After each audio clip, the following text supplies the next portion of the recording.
38-14 is the score, but the loss of the game in Week 9 matters pretty little compared to the loss of quarterback Jayden Daniels. That and more right now on Locked On Commanders.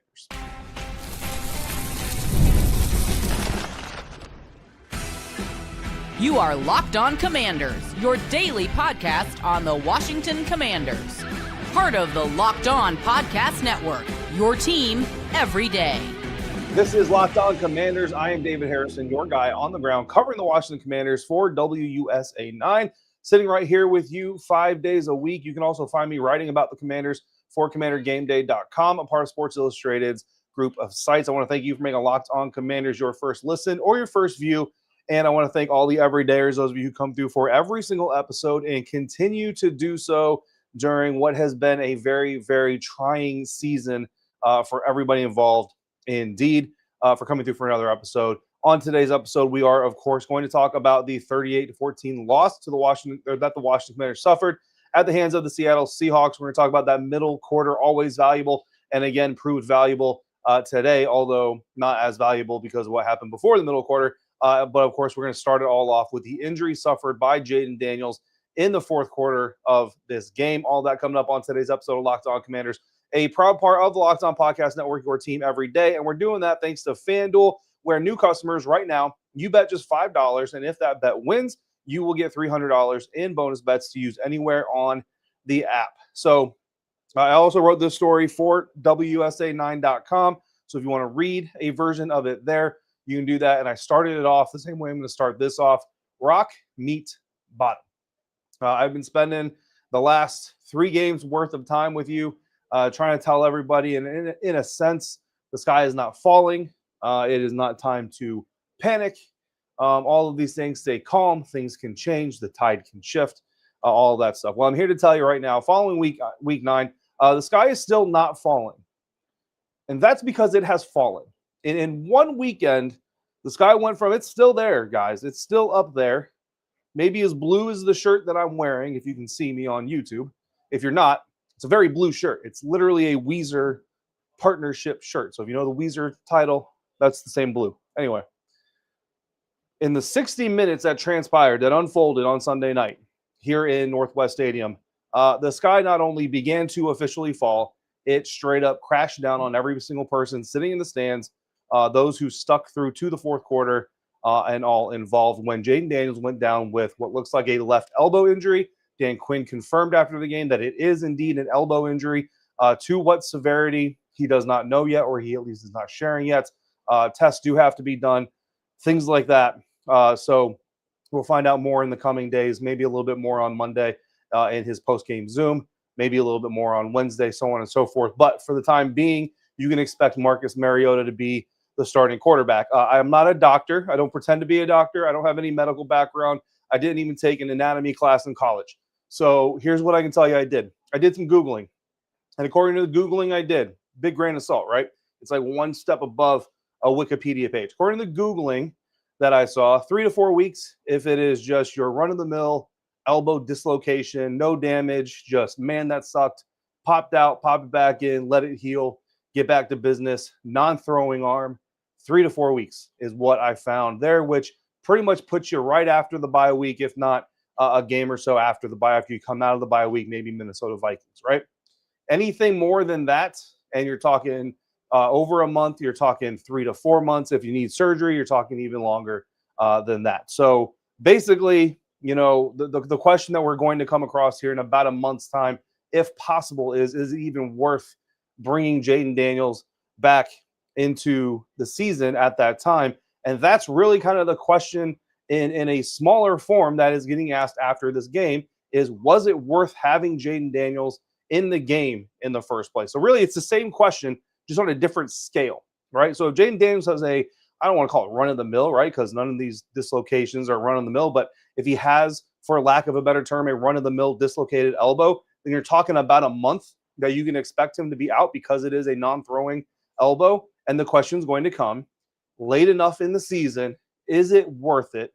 Is it worth the risk having Jayden Daniels out there to finish the season?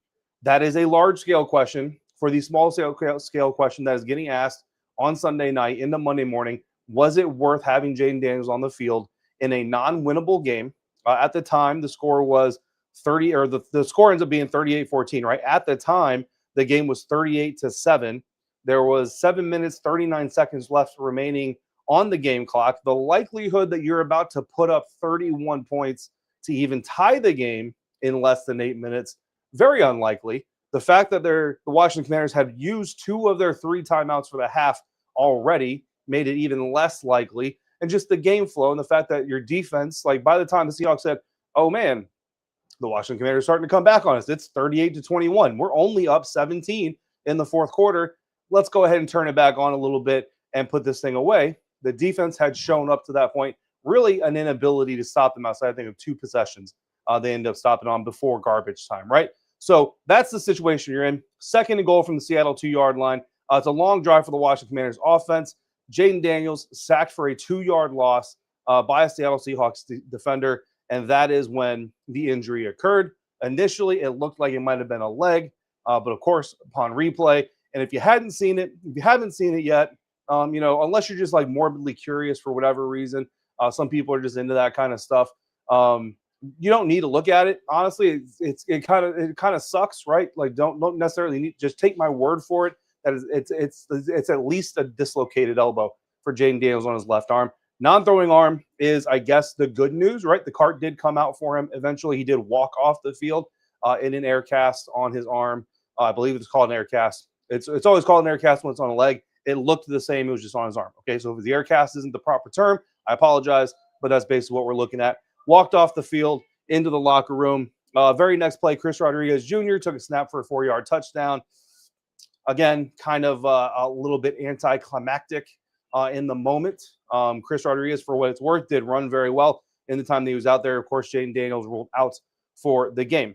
Post-game, Dan Quinn was asked, of course, why Jayden Daniels was still in there, if there was a thought of not having Jayden Daniels go in for that series. And Dan Quinn said, quote, "It is not in the space, I mean, obviously in hindsight, but you don't want to think the way where an injury could take place and be conservative in that spot to run and hand off and not have reads to go, but just the end result, I'm bummed." End quote. Basically what Dan Quinn is saying, if I am allowed to paraphrase for him from what I read here, is you don't want to enter, you can't lead scared, right? And that if you've ever been a leader, and it doesn't mean, a lot of times you hear this, it's like coaching, it's like army, it's like whatever. But there's leaders in every industry, okay? Let's not pretend that there's not leaders everywhere. There's leaders everywhere. If you've ever led anything, you can't lead scared. Bottom line, you can't lead scared. That's an absolute mantra. However, you also have to be smart. In hindsight, like I say, it's always 2020, right? And that's kind of one of the perks of being in the media is we get to look back on something. I will tell you this. Personally, I did not necessarily have the thought creep into my mind in the moment of, man, why is Jayden Daniels still out there? I will also tell you that before the drive even started, there were several media members around me having that thought for me. So I don't know if I would have had that thought had they not vocalized that thought, to be truthful. But I'm just trying to be transparent here. When they said, I'm not going to say who they are. I'm sure they'll say who they are themselves. But when they said, is Jayden actually going to go out here for this drive? That's what one of them said around me. I looked down. I was like, I guess he is. And yeah, the thought agreed with my mind of, might be a good idea to pull your quarterback who is just coming back off of missing a game with a hamstring injury, had missed some time with a quad or a knee injury before that, and maybe not risk, for this moment, for this game. I understand the competitive nature of wanting to finish strong, wanting to put something together because you do have another week and all these things. I get it, but again, it's just kind of it's an unsolvable puzzle. When is the right time to do it? Some people would have pulled him. Some people obviously would have kept him in. Dan Quinn would have kept him in and did keep him in, and that's what ended up happening. Marcus Mariota obviously is going to be set to take over starting quarterback duties until Jayden can return. In the locker room after the game, he said, quote, "It sucks. I mean, there's no way around it. You just pray for the kid, and you hope it's not as serious as it looks, but at the same time, you just got to be there for him and support him," end quote. Marcus, talked about Jayden Daniels. He visited Jayden, said that he's always in good spirits. It's something that makes him an incredible person, and that's something that he really enjoys about him. He just wants to be there to kind of support him. Told me that he's not just a teammate. He's much more than, quote unquote, just a teammate. And I can tell you that, he and Marcus were spending some time together after the game, after he was getting his initial treatment from the training staff, from the doctors, and all of those things. So that's obviously the biggest story from this game. Is not even really the game itself. It's the aftermath elbow injury suffered by Jayden Daniels. We'll get deeper into it as we get more information as the week progresses and as information comes out. But coming up next, we are going to get to the game a little bit, what happened on the field, especially in that always critical middle quarter of the game. That's coming up next on today's episode of Locked On Commanders, part of the Locked On Podcast Network, your team every day.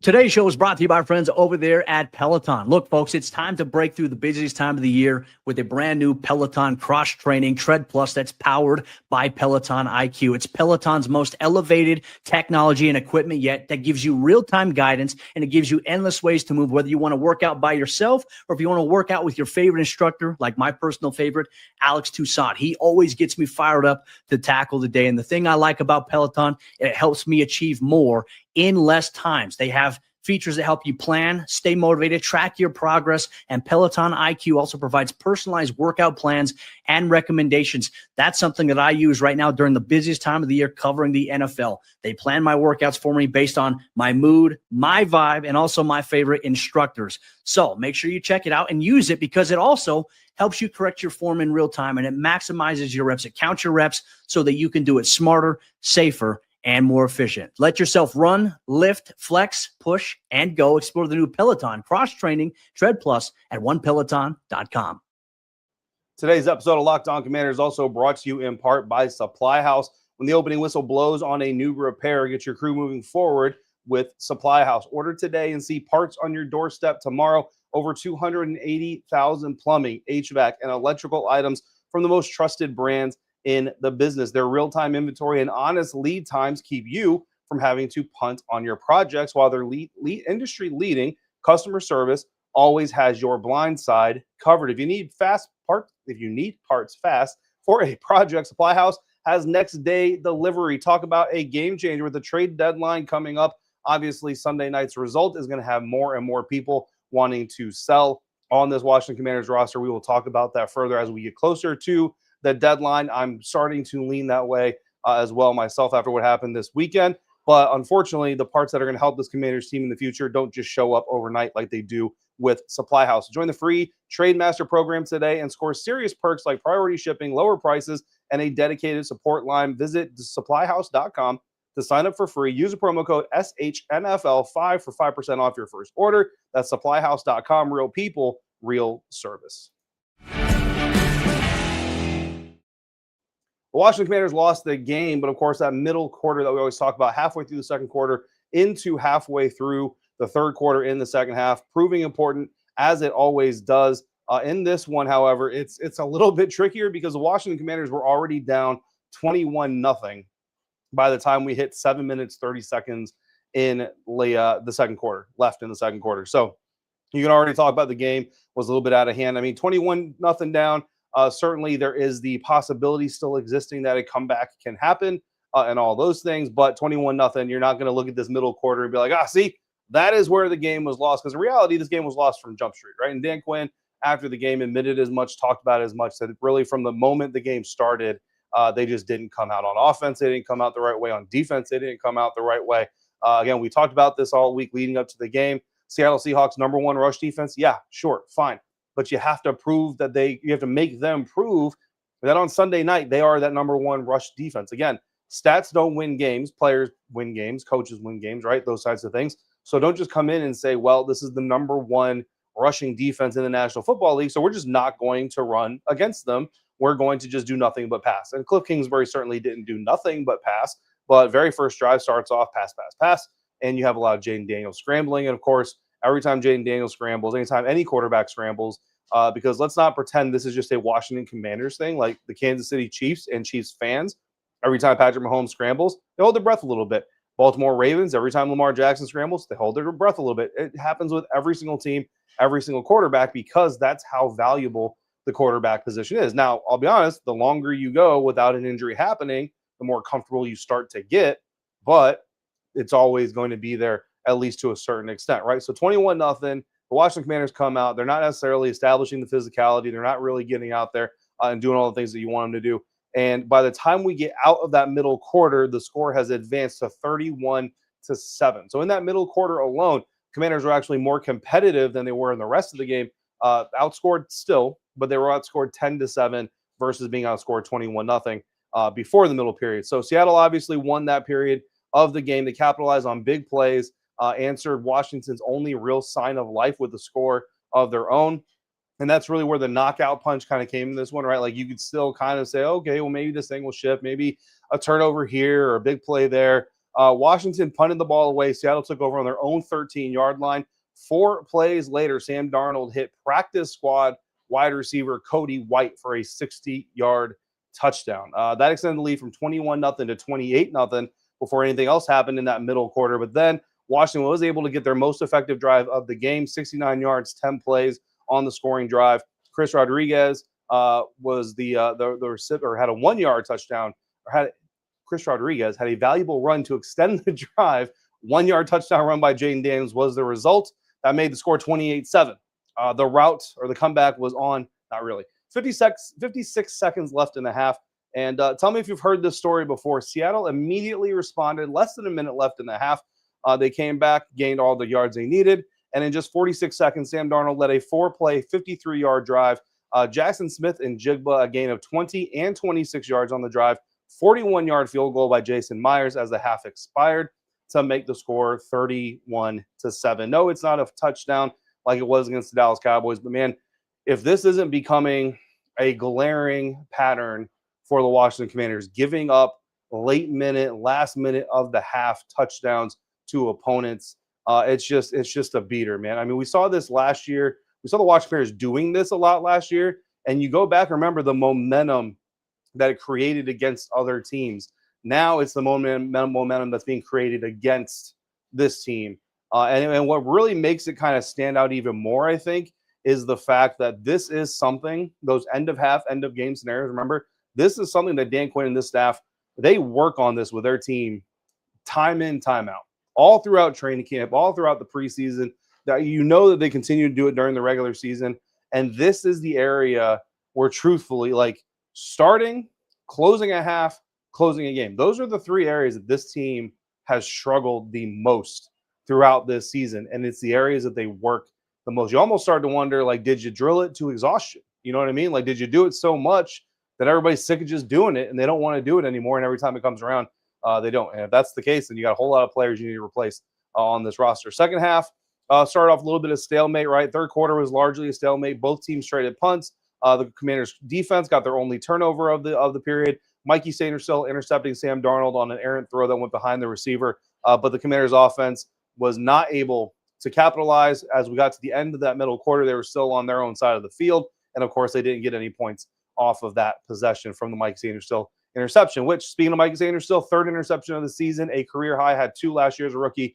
So a new career high for Mikey this year. So congratulations to him, though I know he's not really going to be celebrating it because the team got their quote-unquote ass kick, to quote Sam Cosmi, offensive lineman of the Washington Commanders. Middle quarter was where the game went from a rout to an irreversible blowout, which, of course, looking at that middle quarter and saying halfway through the third quarter, we're now in an irreversible blowout is not going to help anybody's case trying to defend Dan Quinn having Jayden Daniels still in the game there late in the game, midway through the fourth quarter. The most critical sequence of that middle quarter, 2-minute drill at the end of the first half. Commanders' 69-yard touchdown drive gave them the opportunity for a spark. They were not getting the ball coming out of halftime, but the points, and then they got the ball to start the third quarter. Fortunately, the defense was able to stand up there, but the damage had kind of already been done. The demoralization had already been done on top of all the injuries that this team suffered. I mean, Luke McCaffrey on the opening kickoff, Marshawn Lattimore leaves with an injury, Trey Amos leaves with an injury, obviously Jayden Daniels, the biggest injury of them all. So that's what happened in this middle quarter. Obviously a big kind of microcosm of the entirety of the game. There are a lot of questions being asked about this Washington Commanders team leaving this one. I've got 2 specific ones that we need to get answered moving forward. That's coming up next on today's episode of Locked On Commanders, part of the Locked On Podcast Network, your team every day. This episode of Locked On Commanders brought to you in part by FanDuel. And the NFL is rolling over along with FanDuel. Baseball is over. If you watched the World Series Game 7 clincher, the Los Angeles Dodgers, congratulations to them and their fans, back-to-back World Series champions, So baseball is over for now, but the NBA is back, and there's no better place to get in on the action than with FanDuel, the official sports betting partner of the NBA. Even if you missed the start of an NBA game or you just been watching it, didn't have any wagers on it, and you want to ride the hot hand, FanDuel has live bets on everything from who's going to score next to fourth quarter comebacks. Plus, you can even combine your live bets into same-game parlays, which you know I love, for a shot at a bigger payout. It keeps every game exciting, especially when your team is making that late push. And, of course, every end-of-week episode here on Locked On Commanders during the NFL season, we put together 5 bets from FanDuel odds that we put together. One of them is going to be a same-game parlay every single week, so that's always a lot of fun. And right now, FanDuel is giving new customers $300 in bonus bets when your first $5 bet wins. So however you want to do it, go to FanDuel.com, sign up, and play your game with FanDuel, the official sports betting partner of the NBA. Wrapping up today's episode of Locked On Commanders with 2 burning questions, one on each of the 2 primary sides of the ball, offense and defense, 2 primary phases of the ball, I should say. Here are the burning questions that we have left remaining following week 9. For the offense, with Jayden Daniels suffering his 3rd injury of the season, this one a serious elbow injury in game time and garbage time, is this offense going to be able to generate any explosive plays? The offense was already playing a very stagnant brand of football, averaging just 4.7 yards per play. Jayden's athleticism, 10 carries, 51 yards, and a touchdown, was really the only consistent source of big play potential throughout the game before the injury. Marcus Mariota is going to step in. The passing attack only generated 133 net yards. It's got to find a way to challenge downfield. I don't think you're getting Terry McLaurin back next week against the Detroit Lions. I don't think you're getting Terry McLaurin back until after the bye. And if you're not getting Jayden Daniels back until after the bye, I hate to say it in the moment, and this is a little bit of a heat of the moment, which is kind of ironic because it's very chilly out here. You might just put both of them on IR, see what you got with everybody else, and come back for 2026. It's a little bit sad to say that here in the beginning of November, and I'm sure that I'll come down just like everybody else. We'll have a little more level-headed conversation in the next episode. But you know what? Right now, I'm going to kind of steer into the emotion of the night, if that's okay with everybody out there. Again, 133 net yards. You got to find a way to challenge downfield, or this thing is going to just completely collapse, and you might get Marcus Mariota hurt next, because that's just not a good way to play football. So absolutely, this thing cannot, this thing cannot be checked out from a functional standpoint inside the team at all. They got to continue to figure out a way to make this thing roll. Defensive burning question. Sam Darnold completed 21 of 24 pass attempts on Sunday night, 330 yards and 4 touchdowns, which if you know his halftime stat line, it's like 16 of 16 for like 280 yards and 4 touchdowns. Like that means the second half, he actually was very, very basic, right? And the catastrophic failure in the secondary, is it a talent thing? Is it a scheme thing? Or is it both? I asked Dan Quinn about that in the post-game press conference. He gave a pretty good answer, I felt like. We'll dive a little bit more into that tomorrow as we try to answer or set up some answers for some of these burning questions. But this game was not just bad. It was a non-competitive mess from the very beginning of the game. The defense didn't just allow touchdown passes. They allowed touchdown passes of 60, 26, and 25. And Jackson Smith-Njigba, who didn't score a touchdown, had 8 catches for 129 yards. I mean, it's ridiculous. The Seattle Seahawks came in, no Cooper Kupp, basically had one of their top 4 receivers. They had to bring up practice squad receivers who hits a 60-yard touchdown. So is this fixable at this point in time? Is it fixable with the people that are in the building? I think that's really the more important question. Is it fixable with the people in the building? Because if it's not fixable with the people in the building, then you got to get new people in the building. And that's crazy. It's crazy to even say that phrase in November, 11 months away, 10 months really, departed from watching this team challenging, not even a full 10, it's like 9 months, departed from watching this team challenge to potentially go to a Super Bowl. Like, it's just insane. And injuries certainly have played a major part. But a lot of the things that are happening right now, you can't blame on injuries. And we're going to dive into a lot of that tomorrow on the next episode of Locked On Commanders. So that's going to do it for today's episode. Like I said, tomorrow we're going to dive into those burning questions a little bit more. And I'm going to try to dig for a little bit of those answers for you ahead of our Week 10 preparation. Washington Commanders hosting the Detroit Lions. In the meantime, if you've got questions or comments, all you got to do is text them to me directly by becoming a Locked On Commanders insider. Go to joinsubtext.com/LockedOnCommanders. Not only can you submit your thoughts, your questions to me, We're going to have conversations outside the episodes, beyond the episodes, live Zooms before and after games, all kinds of fun stuff. Even when the season's not going well, it's kind of like group therapy sometimes, to be quite honest with you. For your next listen, check out a double dose of Locked On NFL podcast. I'll tell you right now, in the morning with Tyler Rowland on Locked On NFL, you might see my face. You might hear me talking about this game just a little bit more. So you might want to check that out in the morning with Tyler Rowland. Then come back in the afternoon for Tony Wiggins and the Barbershop Vibe. Find Locked On NFL on YouTube or wherever you're listening to today's podcast. Speaking of which, to the everydayers, I see you. I appreciate you every single day. And I thank you again for coming through today for this episode. To everybody out there who came through for this episode, live or otherwise, I appreciate you. I hope that you stay safe. I hope that you're kind to one another. And I hope to see you again real soon right here on Locked On Commanders, part of the Locked On Podcast Network, your team every day.